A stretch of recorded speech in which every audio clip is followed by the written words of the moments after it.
ফরজ গোসল করার পদ্ধতি হলো, আপনার গোসল ফরজ হলে বাথরুমে গোসলখানায় গিয়ে সর্বপ্রথম আপনার শরীরের যে জায়গায় নাপাক লাগছে বা কাপড়ের যে জায়গায় নাপাক লাগছে সেই জায়গাটা কি করা, পরিষ্কার করে নেওয়া আগে।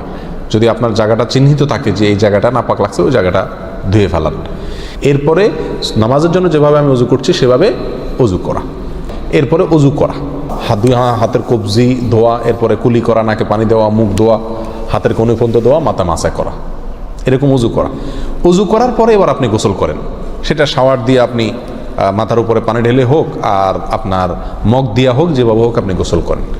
গোসল করা শেষ হয়ে গেলে, গোসল করে যখন বের হয়ে যাবেন, তখন যাওয়ার আগ দিয়া ওই যে পাও ধোয়া বাকি আছে হুজুর, যাওয়ার আগ দিয়া পায়ের ওখানে পানি ঢেলে টাকনো পর্যন্ত পাও ধুয়ে ফেললেন, বাস গোসল হয়ে গেল।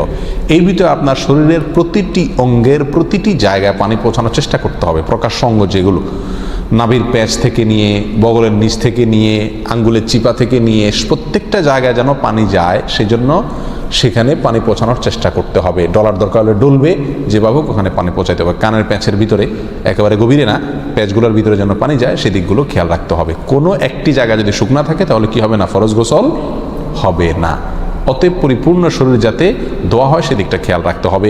নেল পালিশ ইত্যাদি বা কোনো রং টং ইত্যাদির কারণে যদি কোনো আবরণ থাকে শরীরের উপরে, তাহলে সেগুলো সরা নিতে হবে, তা না হলে কি হবে না, ফরজ গোসল আদায় হবে না।